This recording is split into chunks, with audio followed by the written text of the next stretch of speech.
राधे राधे कृष्ण कन्हैया गोपाल प्यारो मुरली बजैया। जय श्री राधे। जय श्री राधे।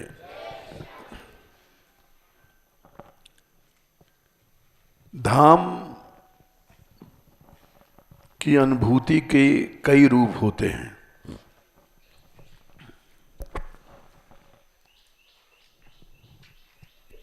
एक तो हम लोग हैं जिनको केवल धाम का आदि भौतिक रूप दिखाई पड़ता है।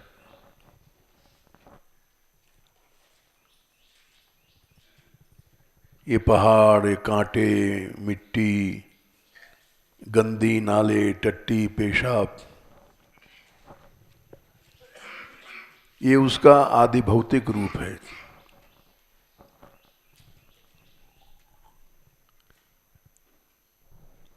इसके भीतर आध्यात्मिक रूप होता है।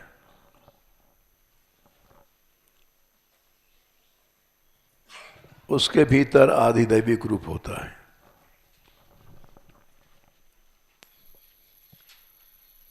ये कल्पना नहीं है, शरीर में भी हमारे यही तीन चीजें हैं।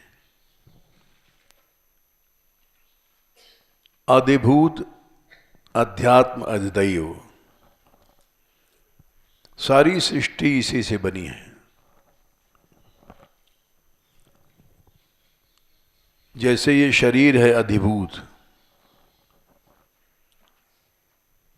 इसमें अध्यात्म है, इंद्रियां इत्यादि भीतर, इसके भीतर अध्यात्म है।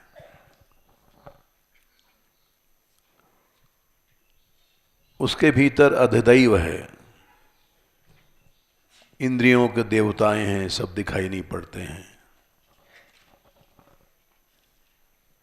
तो सारी सृष्टि ही ऐसे समझ लेना चाहिए।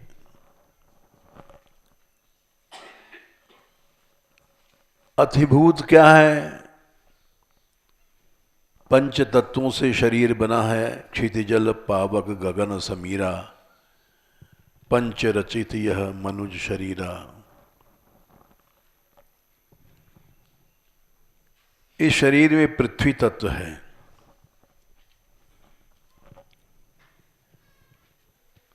जो स्थूल चीज है वो, यहां तक कि मल भी कई तरह का होता है।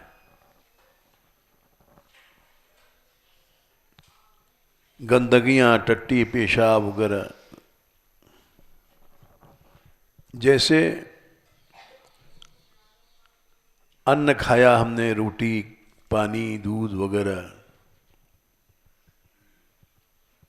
तो मल बना, जिसको हम लोग टट्टी कहते हैं।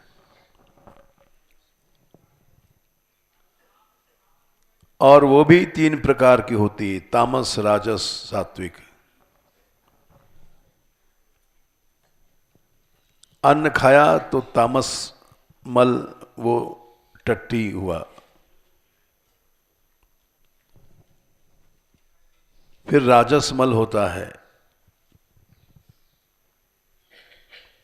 फिर सात्विक मल होता है। उस अन्न का राजस रूप है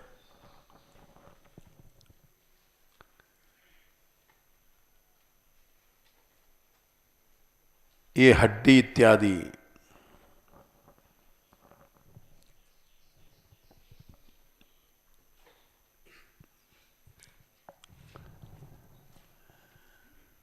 सात्विक मल है मन।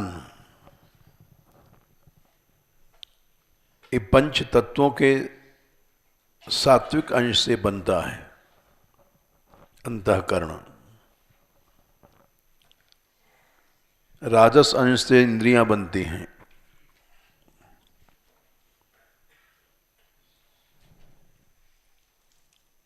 पानी पिया, उसका तामस अंश मूत्र बन गया, पेशाब।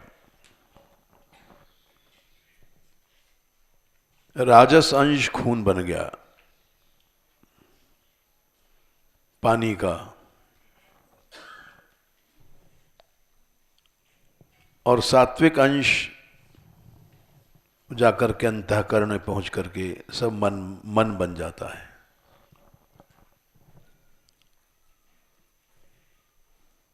इसी तरह से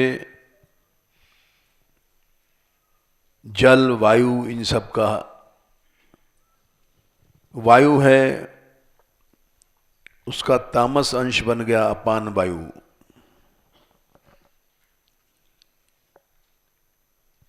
राजस अंश बन गया ये 72 प्रकार की जो वायु चलती है, शरीर में काम करती है,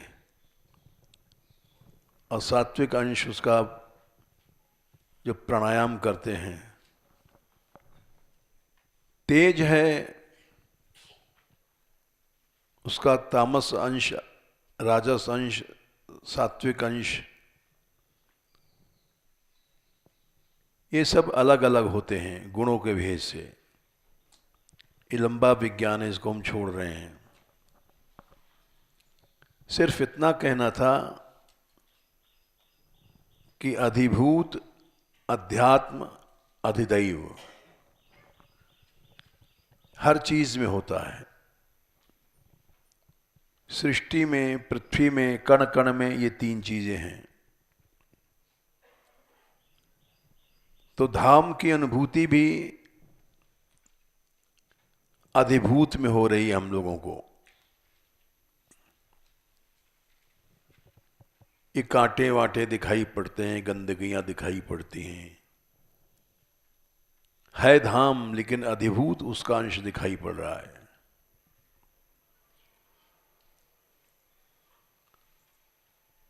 और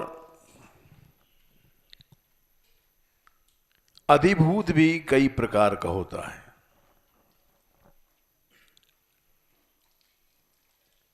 अपनी भावनाओं के अनुसार अधिभूत की भी अनुभूति अलग अलग ढंग से होती है।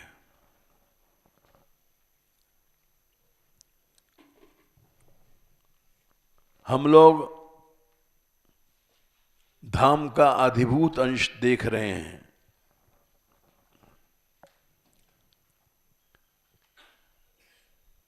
वल्लभ कुल में एक यात्रा चलती है, उसका साइन बोर्ड बना रहता था, आधिदैविकी ब्रज यात्रा। बहुत पुरानी बात है, जब हम आए थे ब्रज में तब लोगों ने कहा यात्रा आ रही है, यात्रा आ रही है। तो हम भी देखने गए थे पहली बार। 84 कोस की यात्रा वल्लभ कुल की बड़े धूम से चलती थी। अब तो उसमें भी अलग अलग गोसाई, अलग अलग फूट, हर गोसाई अपनी अलग अलग यात्रा उठाता है। पहले सब मिलकर के एक ही यात्रा उठाते थे और इतनी बड़ी होती थी कि कुओं के पानी सूख जाते थे। 20-20 हजार आदमी एक साथ चलते थे, 30-30 हजार आदमी, क्योंकि हर गोसाई अलग अलग यात्रा उठाता है। ये फलाने महाराज की यात्रा है, ये फलाने महाराज की यात्रा है। जब एक साथ उठाते थे, कलयुग का प्रभाव सब जगह पड़ा है, सब जगह फूट है, सब जगह। तो ये उसमें लिखा था साइन बोर्ड, आधिदैविकी ब्रज यात्रा। तो पहले पहले हमने जब पढ़ा तो समझ नहीं पाए कि आधिदैविकी ब्रज यात्रा क्या है भाई। अब समझ में आया कि ये जो धाम है इसका अधिभूत रूप जो दिखाई पड़ रहा है,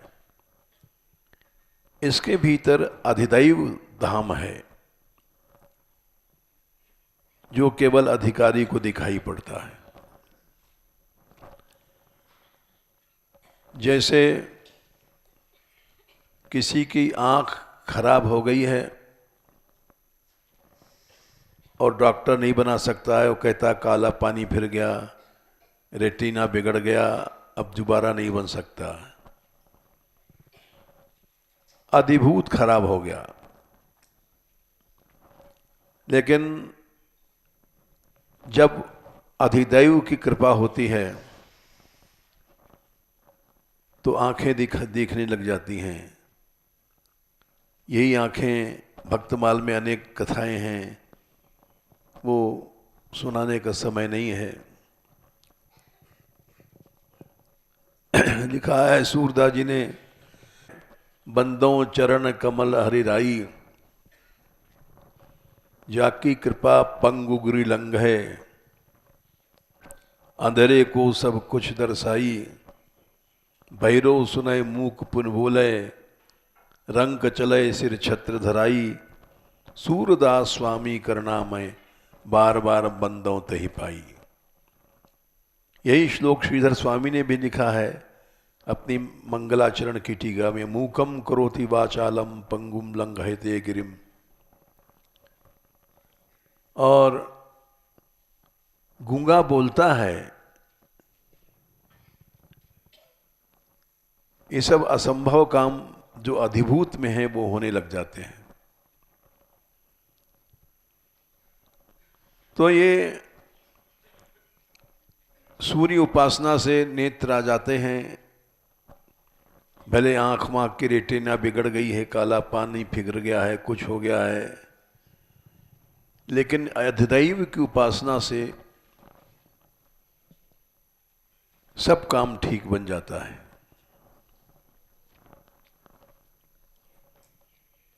तो ये अधिदैव तत्व है। आधिदैवी की ब्रज यात्रा माने ब्रज का जो अधिदैव है उसका रूप दिखाई पड़ेगा, वो अधिभूत से अलग होता है।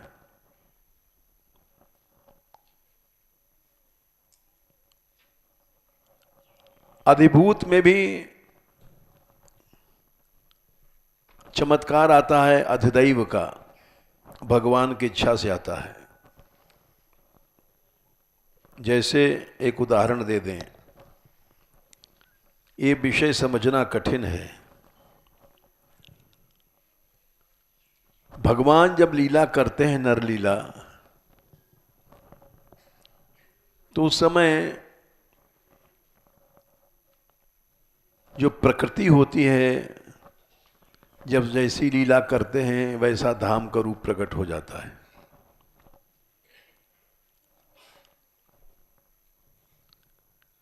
अत्यधिक नरलीला जो एकदम साधारण होती है,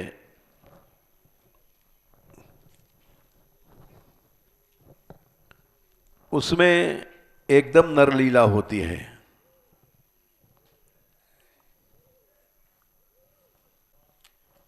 नरलीला करते समय भगवान एकदम प्राकृत बन जाते हैं और एकदम धाम अधिभूत दिखाई पड़ता है। चलो दूसरा उदाहरण दे देंगे। नहीं सुनो, जैसे भरत जी गए अयोध्या कांड में, तो उसमें चित्रकूट की परिक्रमा करते समय उन्होंने राम से आज्ञा मांगा, 311 दोहा अयोध्या कांड।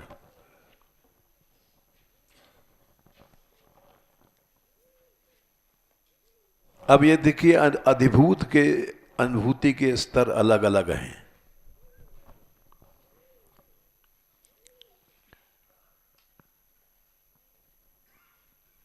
तीन 311वां,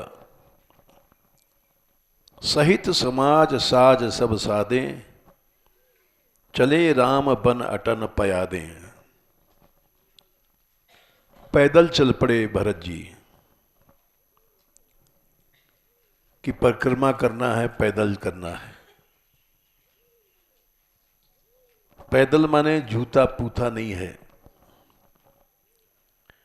लिखते हैं कोमल चरण चलत बिनु पनहि, भई मृदु भूमि सकुच मन मनहि।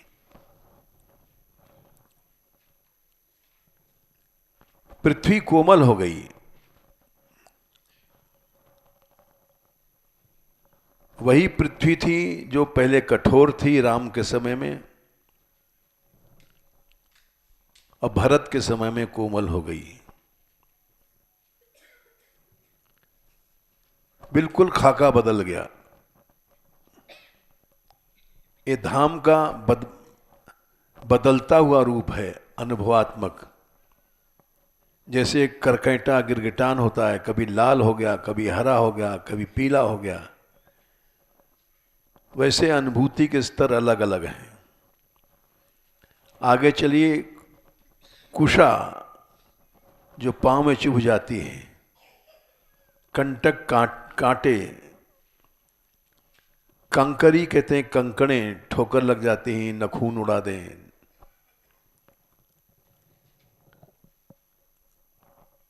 और कुराई कहते हैं जो रास्ते खराब हो गए हैं, दरार फट गई है, आदमी घुस जाए, धंस जाए। कटुक कड़वी चीजें, इसमें तो नहीं लिखा है अर्थ, लेकिन होता है केवांच। पूरब में होता है, यहां तो नहीं होता है। खुजली चल जाती है, हाँ यहां भी होता है। वो लग जाएगा तो शरीर में खुजली कर देगा। ऐसी चीजें, अब कठोर पत्थर की शिलाएं, अकुवस्तु माने टट्टी पेशाब, हड्डी वड्डी पड़ी ही जंगलों में, ये सब थी। दुराई मैंने इनको छिपा लिया पृथ्वी ने। अधिभूत का जो विकृत रूप था वो पृथ्वी ने छिपा लिया, और पृथ्वी ने मही मंजुल मृदु मारग कीने, बहत समीर त्रिविध सुख लीने। बड़ी ही सुंदर, मंजुल माने सुंदर, और मृदु माने कोमल रास्ते कर दिए। सुंदर माने वो जो कठोर रूप था बदल गया, एकदम से सुंदर सुंदर झील, सुंदर सुंदर प्रकृति का वातावरण, ब्यूटिफिकेशन हो गया। जो ऑड रूप था पृथ्वी का दृश्य, वो हट गए, उसका ब्यूटिफिकेशन हो गया। मंजुल मन ये हुआ, मृदु मने कोमल मार्ग, बहत समीर त्रिविध सुख लीने। और वर्षा होने लग गई, ठंडी हवा चलने लग गई, शीतल मंद सुगंध, ये तीन चीजें वायु के गुण हैं। इसको त्रिविध कहते हैं। हवा ठंडी हो गई और मंद मंद बहने लग गई, सुगंध, चारों ओर सुगंध आ गई। ये तीन प्रकार की वायु वहां बहने लग गई। और सुमन बरसी सुर घन करी छाही, फूलों की वर्षा होने लग गई, बादल छाया करने लग गए, और वृक्षों में फूल फल तमाम लग गए। बिटप फूल फली तृण मृदुताही, और दिव्य पक्षी प्रकट हो गए। मृग बिलो की खग बोली सुबानी, और सुंदर वाणी बोलने लग गई पशु पक्षी, कोयल बैल पपीहा। सेवई सकल राम प्रिय जानी, बोले भगवान के प्रिय हैं ये भरत जी, इसलिए ये ऐसा हुआ। बोले कि ऐसा क्यों हुआ?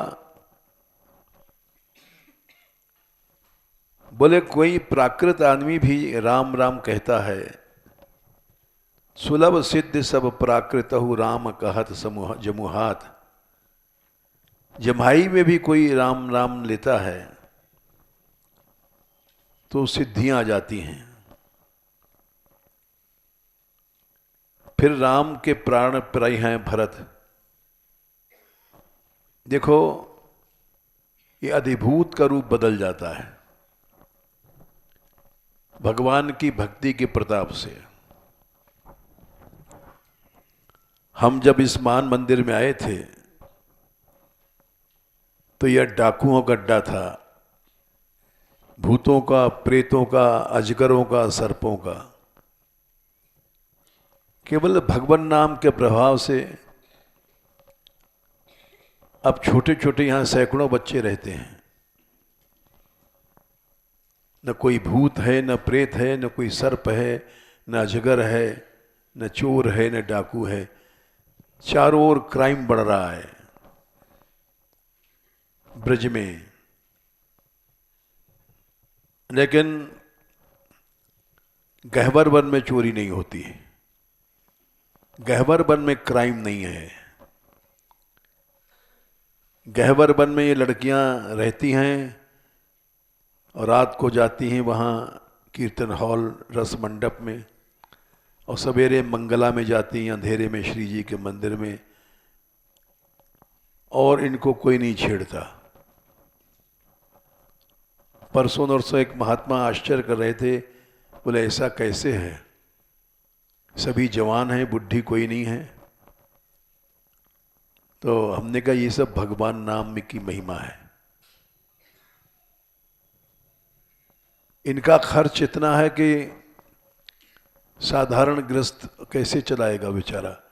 एक एक लड़की का लहंगा 2-2 हज़ार का बनता है, और एक एक लड़की के पास कई कई लहंगे हैं। ये गृहस्थ में कैसे कहीं पहन सकता है आदमी।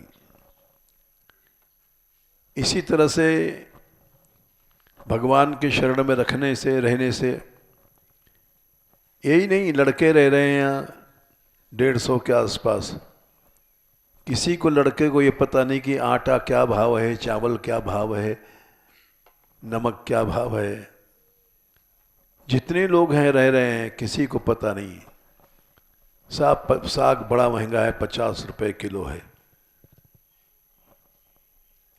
किसी को पता नहीं क्या भाव है, चावल इतना महंगा है, दाल इतना महंगा है।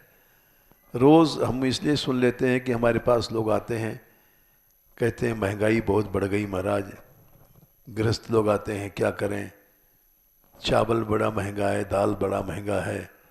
सुन लेते हैं इसलिए हमको ज्ञान हो जाता है। हम बाज़ार तो जाते नहीं, लेकिन जो लोग इसको भोग रहे हैं गृहस्थ को, उनके कष्टों को तो सुनाने आते हैं तो सुन लेते हैं, तो हम समझ लेते हैं इनको गुजर करना मुश्किल हो रहा है।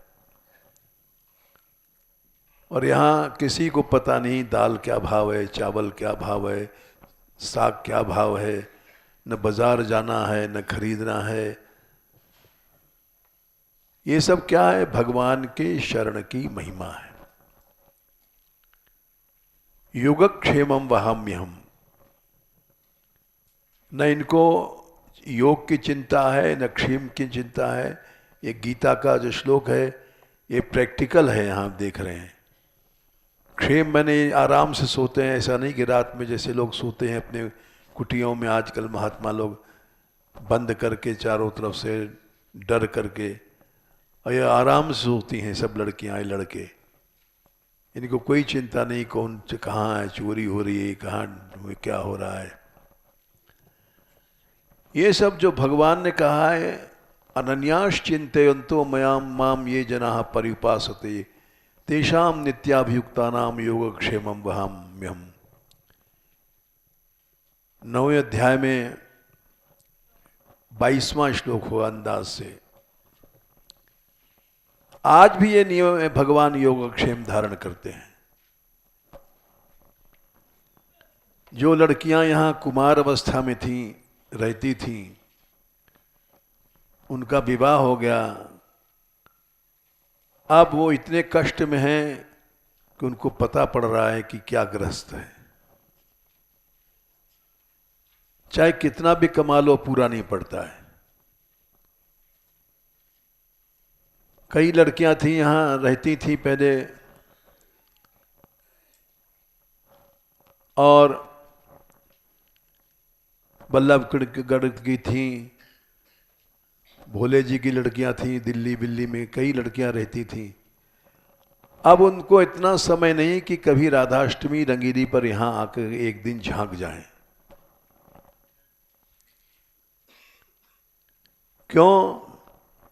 कि महाराज क्या करें, लड़के का इम्तहान है, रोटी बनाना देना पड़ता है।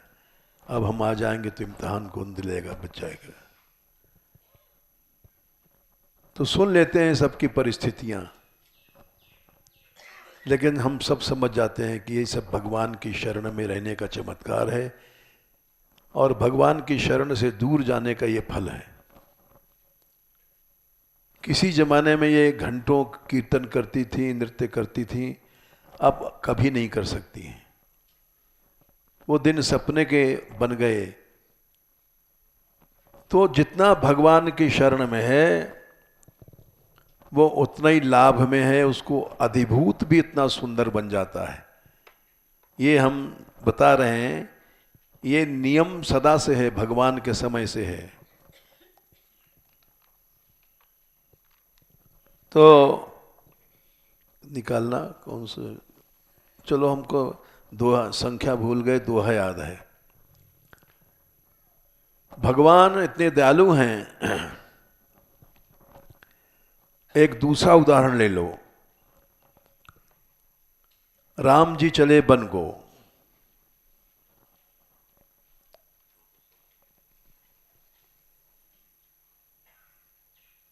हाँ 216 है, और भरत जी भी चले पीछे से उनको ढूंढने। लेकिन देखो सच्ची बात है, अनुभव कर लो, ये बात आज तक अनुभव में आ रही है। जब भगवान नहीं है तो भगवान वन को चले और भरत भी पीछे चले। 216 अयोध्या कांड, ये अनुभूति के स्तर हैं। तो भरत जी जब चले तो जहां जहां भरत जी जा रहे हैं, किए जाहि छाया जलद, बादल छाया करते जा रहे हैं। सुखद बहय बरबात, हवा सुंदर चल रही है। तस मग भयउ न राम कहां, जस भा भरत ही जात। बंद कर दो। 316 हैं, 216 भूल गए। ये अनुभूति का स्तर है।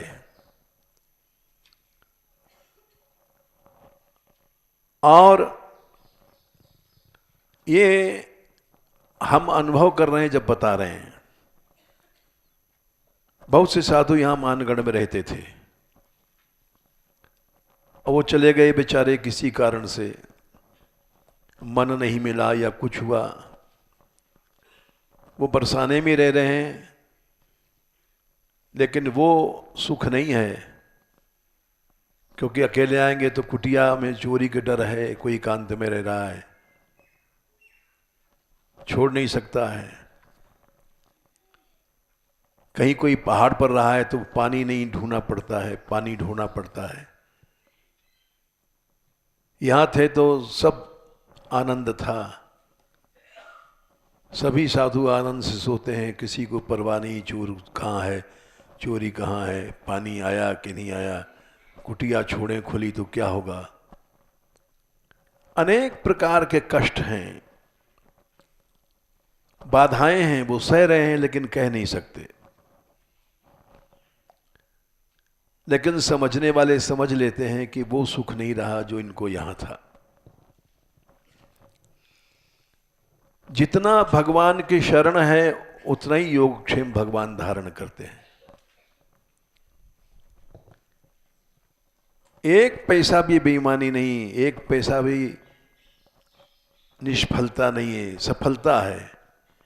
जो भगवान का वाक्य है कि अनन्यास चिंतयन्तो माम ये जनाः परिपासते तेषाम नित्याभियुक्ता नाम योगक्षेमं वहम्यहम्।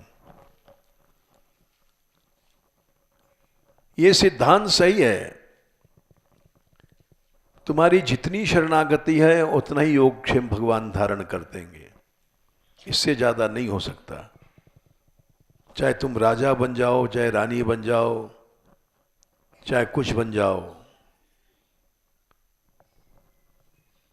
एक बड़ा अच्छा प्रश्न किया था भगवान राम ने।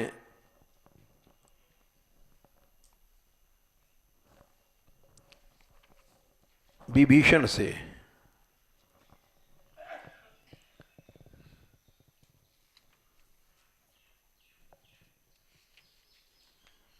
कि विभीषण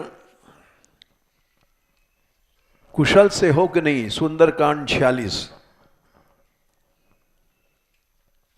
इसको देख लो, अब अजमार लो। ये दोहा 100% सही है। चाहे साधु है, चाहे गृहस्थ है, चाहे सेठ है, चाहे सेठानी है, चाहे गरीब है, चाहे अमीर है, कुशलता केवल भगवान के भजन में है। 46 सुंदरकांड। तब लग कुशल न जीव कहूं, सपने हूं मन विश्राम। कुशलता और आराम तो जब लग भजतन राम कहूं, शोक धाम तजिकाम। एक कामना शोक का धाम मने घर है। भगवान का भजन करो और शोक का घर धाम छोड़ दो,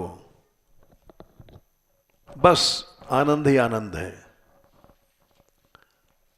हम कल पढ़ा रहे थे सब लड़कियों को दोपहर में, तो कह रहे थे देखो हम लोगों को शोक कब पैदा होता है,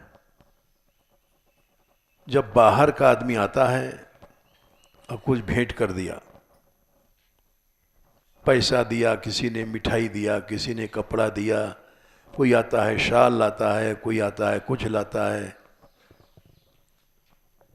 तो वो हम ले तो लेते हैं, लेकिन वो शोक का धाम है। कष्ट मिलेगा उसको, उसका फल क्या होगा? कष्ट। कष्ट क्या है कि उसकी आशा लगे कि वो आएगा फिर देगा, आएगा कुछ तो कुछ, फिर कपड़ा लाएगा, मिठाई लाएगा। अन्याश्रय हुआ, अन्याश्रय हुआ और कष्ट आया। मोर दास कहाई नर आशा, करिए तो कहिए कहा विश्वासा। भगवान का विश्वास टूट गया, बड़ा भारी नुकसान हुआ। बाहर का आदमी आया, 50 रुपए दे गया। 50 रुपए में जीवन भर पार नहीं होंगे। 2 पैसे की हाड़ी गई, कुत्ते की जात पहचानी गई। हम लोग कुत्ते बन जाते हैं। ये भागवत में लिखा है।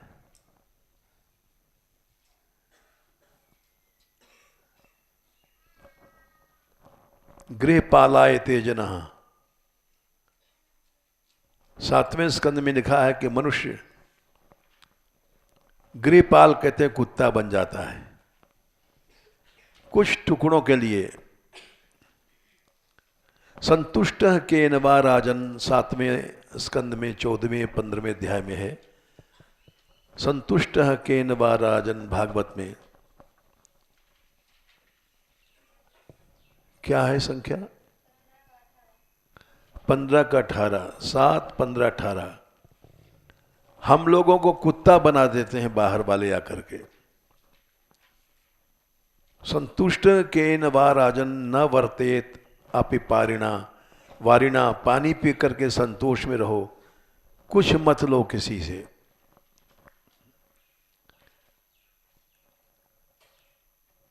और आगे क्या है,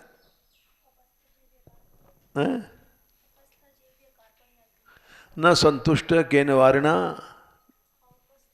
औपस्थ जैव्यकार कल्याण। उपस्थ माने भोग और जैव माने जिह्वा।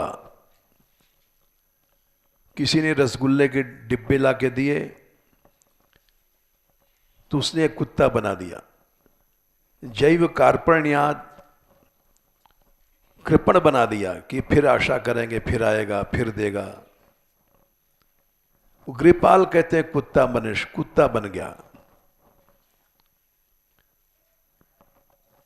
ये कथा हम कहते हैं सदा से, लेकिन प्रायः लड़का हो चाहे लड़की हो, बहुत से हमारे देखते देखते कुत्ते कुतिया बन गए। और वो उनकी चापलूसी करने के लिए यहाँ की निंदा करते हैं, यहाँ बड़ी तकलीफ है, यहाँ पक्षपात है, यहाँ कष्ट है। बहुत से लोग यहाँ रहते थे और ये पक्षपात हो रहा है, ये स्टूडियो में सब हेडफोन वगैरह अपने आदमियों को देते हैं, ये करते हैं, वो करते हैं। अभाव किया, अभाव सिखाया और उसका परिणाम, उसका दंड मिला। प्रभु ने उनको यहाँ से हटा दिया और वो महाकुत्ता बनना पड़ा उनको। यहाँ से छोड़ने के बाद क्या क्या हुआ ये हम कहना नहीं चाहते, लेकिन फिर भी ये सब श्लोक सही हैं।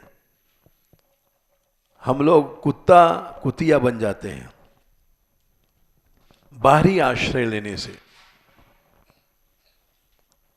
ये इसलिए कह रहे हैं कि अब जो रह रहे हैं वो सावधान रहें। चाहे लड़के हों, चाहे लड़कियां हों, चाहे साधु हों, चाहे पुरुष हों, बाहर का व्यक्ति आता है, कुछ देता है, कुत्ता बना देता है, अन्याश्रय कर देगा, भगवत भक्ति छुड़ा देगा। व्यास आस सागर में डूबे, आई भक्ति बिगारी। हमारी भक्ति बाजारी बन जाती है। सुने न देखे भगत भिखारी, तिनके दाम काम को लोभन, जिनके कुंज विहारी।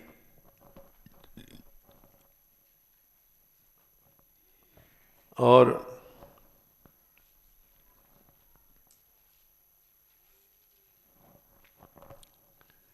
आखिरी कड़ी याद है, विषयन की प्रतीति न हरिसों। प्रतीति मने विषयों की प्रतीति हो गई, ये आएगा देगा, ये आएगी, ये इसे ठानी देगी। विषयन की प्रतीति, हरि भगवान से प्रतीति हट गई। प्रीति रीति बाजारी, बाजारू प्रेम आ गया।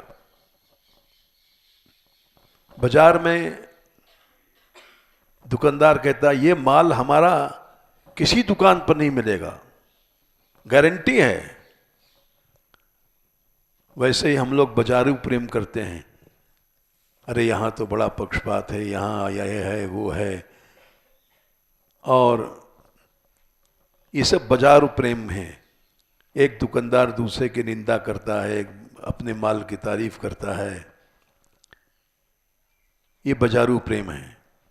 ये कस्टमर दूसरी जगह न फूट जाए, ये ग्राहक दूसरे के पास न चला जाए, इसलिए मनुष्य व्यवहार करता है, उसी को खुशामद करता है, उसी की चापलूसी करता है। व्यास आस सागर में डूबे,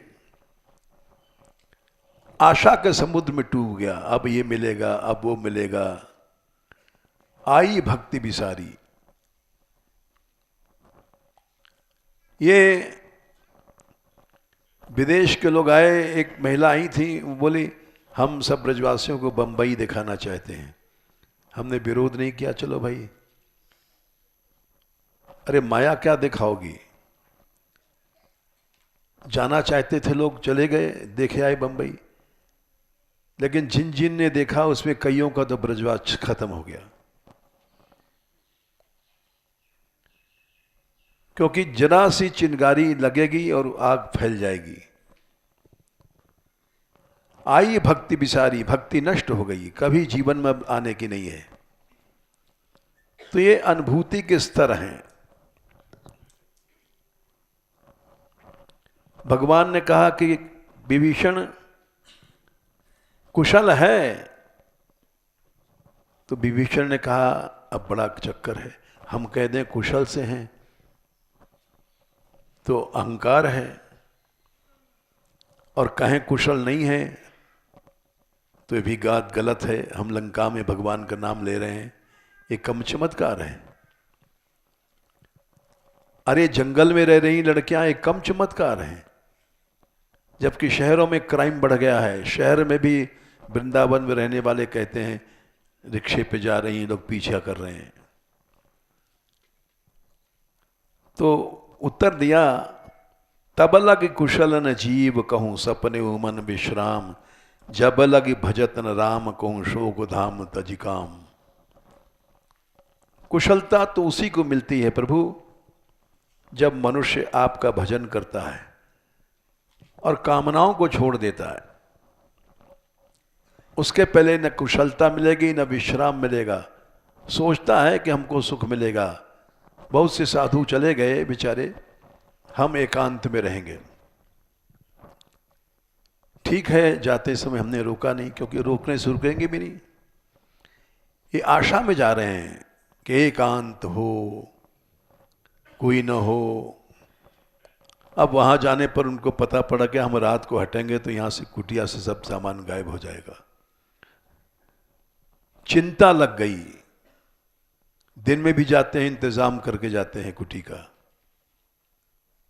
वृंदावन से आती हैं बेचारी कुछ भक्तानियां, तो हम कहते हैं रुक जाओ रात में। बोले महाराज रात में रुक नहीं सकते, क्या करें, कुटिया लुट जाएगी। वृंदावन में बड़ी भक्त हैं बेचारी, आती है ना, वो पहले यात्रा में थी, सिद्धानी है। तो हम सुन करके चुप रहते हैं। लो भाई एकांत का आनंद ले लो। जब हमारे साथ यात्रा किया था, जब घंटों नाचती थी, फिक्र नहीं था कहाँ कुटिया है, कौन रक्षा करेगा, क्या करेगा। अब मौज में हैं, कमरा है, लेकिन वहां से हट नहीं सकती हैं कि कमरा वहां से हटा और कुटिया लूटी। तो सुख की आशा में तुम गए, लेकिन सुख तो भगवान के आश्रय में है। जेल हो गया तुमको वहां, जीवन भर तुम जेल में रहोगे। तो ये सब अनुभूतियां हैं। अनुभूतियां अधिभूत धाम में भी वैसे ही हैं। प्रमाण दिया भरत जी के समय में, ये विचित्र दोहा है, तस्मह भयो न राम कह जस भा भरत ही जाद। इस दोहे को संख्या भूल गई थी, हमने इनसे कहा ढूंढ के लाओ भाई, लेक्चर देना है हमको, संख्या बता देते हैं। तो ढूंढ नहीं पाए बेचारे, अब लाए, लेकिन संख्या नहीं याद रहती, दोहा का भाव तो याद रहता है कि जिसकी जैसी शरणागति है वैसे ही प्राप्ति है। इससे एक पैसा ज्यादा नहीं है।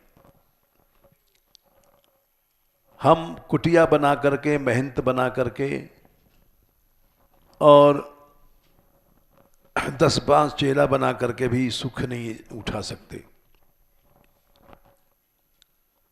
सुख केवल भगवान के शरण में है। चक्रवर्ती बादशाह बन जाओ तो भी कुछ सुख नहीं मिलेगा तुमको। नचेंद्रस्य सुखम राजन, महात्म्य श्लोक आता है, देख लो। न सुखम चक्रवर्तिनी, चक्रवर्तिना, इंद्र बन जाओ सुख नहीं मिलेगा। क्या संख्या है महात्म्य हैं? कौन सा अध्याय? 4 का 75। ये देख लो, बड़े बड़े यहां करोड़पति आते हैं, अरबपति आते हैं, लेकिन सुख नहीं है। अभी परसों नरसों घटना है, एक संत आए थे,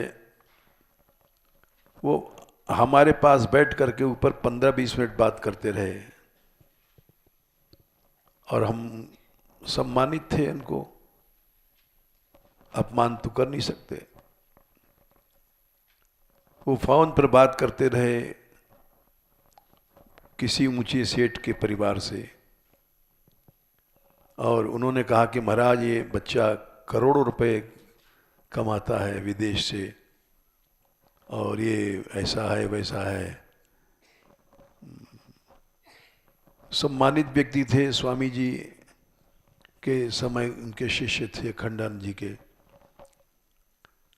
लेकिन जितनी देर बैठे रहे अपमान न हो जाए इसलिए हम चुप रहे, बोले नहीं।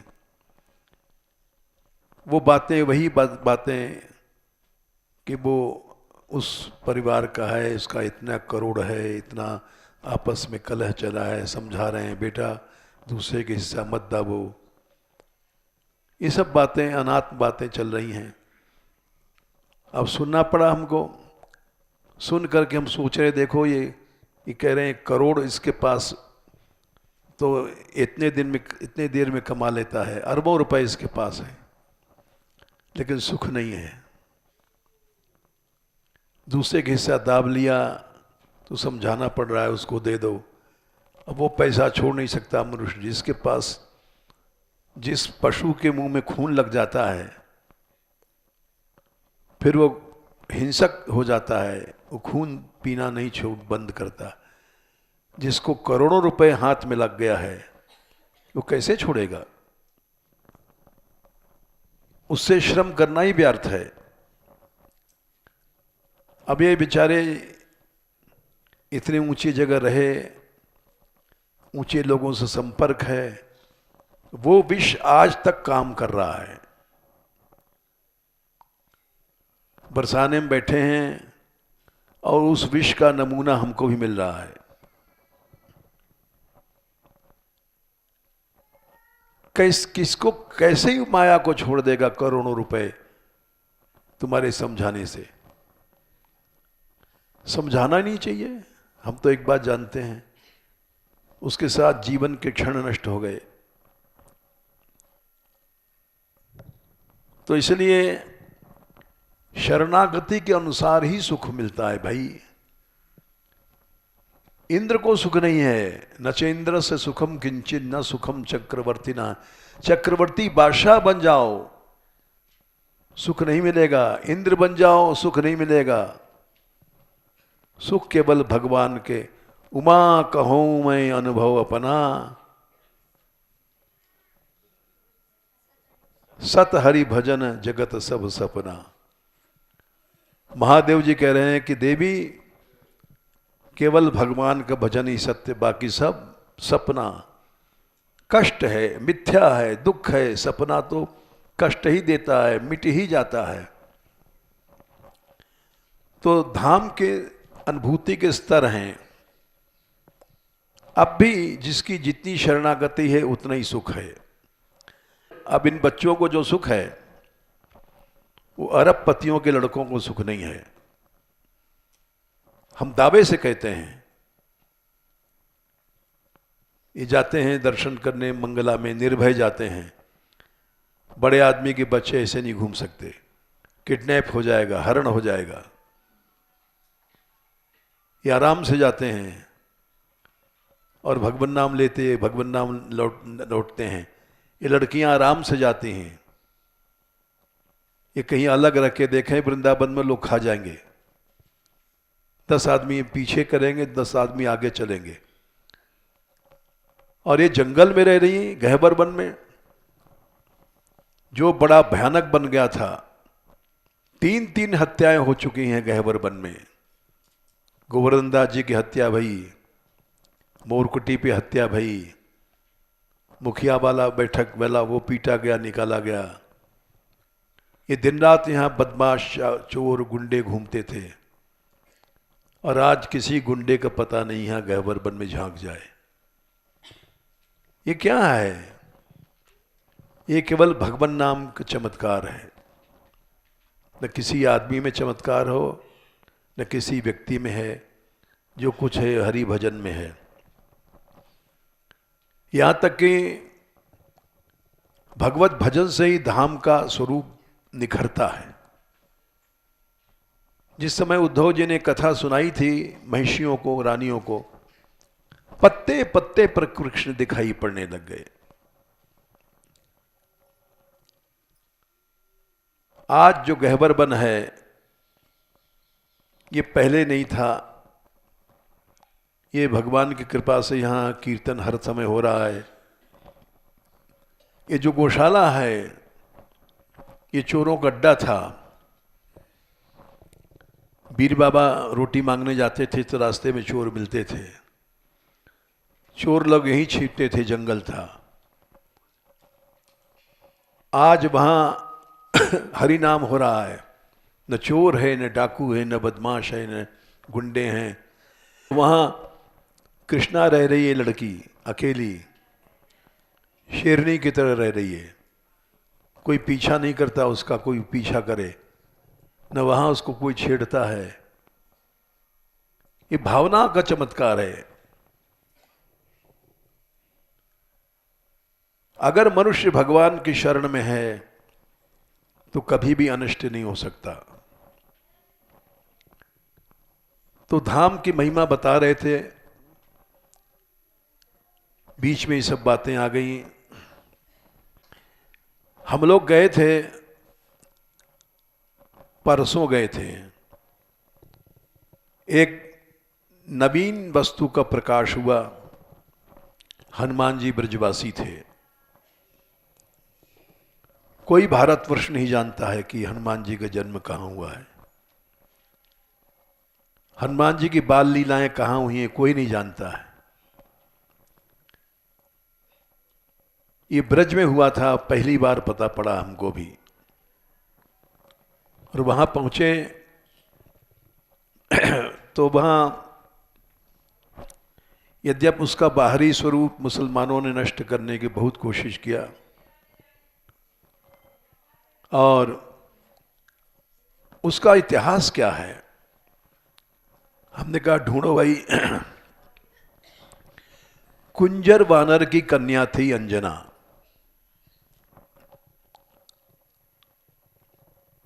और उसका विवाह हुआ तो वो उससे हनुमान पैदा हुए। तो वो ऊपर किला बना हुआ है, टूटा फूटा। हमने कहा एक किला किसका है? बोले ने लोगों ने कहा गंग राजा का बना हुआ है। सुन के हम चुप रहे, समझ गए कि हम ये महत्वपूर्ण स्थान है। श्री जी के मंदिर 5 बार बन चुका है, ये आप लोगों को पता नहीं। सबसे पुराना मंदिर नीचे है, जहाँ संघ पौर के पास लाल लाल सा है। उसके ऊपर 2, 3, 4 मंदिर और बन चुके हैं। ये 5वां मंदिर बना है श्री जी का। इसीलिए बदलता रहता है स्वरूप। हमने कहा भाई ये जो किला है ये गंग राजा ने बनवाया जरूर है, लेकिन ये पुराना कोई किला होगा। किसी स्थल का निर्माण होता है और बार बार उगराया जाता है तो उसका कारण होता है। ये पहले से ही कोई किला रहा होगा, उसके बाद ये किला बनाया गया है गंग राजा ने। वो लगता है कि कई 100 साल पुराना है, टूटी दीवारें हैं। इसके माने यहाँ अंजना माँ का ब्याह हुआ है और कुंजर वानर के साथ हुआ है।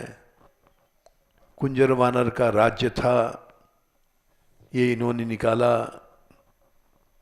वो किस पुस्तक में निकाला, ढूंढ करके। और वहां उस पर्वत का नाम था श्याम पर्वत। तो वो श्याम रंग की शिलाएं भी देखा हमने। और कुंजर वानर की राजधानी थी और वहां अंजना का ब्याह हुआ है और वहां हनुमान प्रकट हुए थे। और बाल लीलाओं में उनके घुटने के चिन्ह हैं, दिखाया वहां भी आज, जहां से उछले थे सूर्य को पकड़ने के लिए। वहां थोड़ी देर हम बोले भी थे कि भाई सूर्य की ओर दौड़े हनुमान जी, क्यों दौड़े? क्योंकि उनके संस्कार जागृत हुए फल खाने के। और भागवत का प्रमाण भी दिया हमने कि संस्कार भगवान ही जीव के अंदर डालते हैं। गोसाई जी ने लिखा है एक जगह कि जिन प्रभु बांधे सुर असुर नाग, प्रबल कर्म की डोर। जिन भगवान ने सबको कर्म की डोर में बांधा है, सूरदास तभी तब नहीं, जो ही बांधे सोई छोड़े। तुलसीदास जी ने लिखा है कि जो बांधता है वही छोड़ सकता है। तो इसलिए वो स्थल है प्राचीन और धाम का अधिभूत रूप बदलता रहता है। शिव जी ने 7000 वर्ष तक तपस्या किया अंजना ने। और ऊपर शिव का स्थान है जहां झरना बह रहा है, उसको औरंगजेब ने तोड़ करके मजार बना दिया। जितना सनातन धर्म को नाश करने की कोशिश की गई है, आज तक किसी धर्म का नाश नहीं किया गया। लेकिन वो देख लो, राम मंदिर, राम जन्मभूमि सबसे पहले बाबर ने तोड़ा, बाबरी मस्जिद बनाई। ये जन्मभूमि, कृष्ण जन्मभूमि तोड़ा औरंगजेब ने और यहाँ मस्जिद बनाई। विश्वनाथ का मंदिर तोड़ा औरंगजेब ने, सोमनाथ का मंदिर तोड़ा मुसलमानों ने। जितने भी भारतवर्ष के स्थल थे, बरसाना को नष्ट करने का प्रयत्न कई बार हुआ, गदर हुआ, यहां मुसलमानों का हमला हुआ है। ये अब दूसरे खंड में छपेगा। छाता में हुआ है, बरसाने में हुआ है, तमाम लड़ाइयां हुई हैं। इसीलिए श्रीनाथ जी भागे यहां से। श्रीनाथ जी पे दृष्टि थी उनको नष्ट करने की। श्रीनाथ जी उतर उतर के भागते थे, गांठोली में आए और वो कौन सा स्थल है जहां हम लोग देखने गए थे? हाँ, श्याम ढाक के पास टोड़ का घना। श्रीनाथ जी उतर के वहां आए थे टोड़ के घने में। बहुत से स्थल भूल जाते हैं जब से हमारा ऑपरेशन हुआ है दिमाग में। तो मुसलमानों के आक्रमण के डर से पहले हमारे ठाकुर भागते थे। श्री जी यहां से चली गई थी श्योपुर, और दूसरी राधा रानी विजय लाडली पथराई गई थी। वो भी एक कोने में रखी है, उनकी आरती होती है। तो राधा रानी पर भी आक्रमण था, लेकिन श्री जी ने कृपा किया, वो औरंगजेब चला गया यहां से। उसने हनुमान धाम भी तोड़ा है और वहां एक दिखाया हमने कि अंजना की गोद में हनुमान जी छोटे से बच्चे हैं। हमने कहा भी फोटो ले लो भाई इसकी। ये धाम के अधिभूत रूप बदलते रहते हैं। और बाकी कल समय हो गया।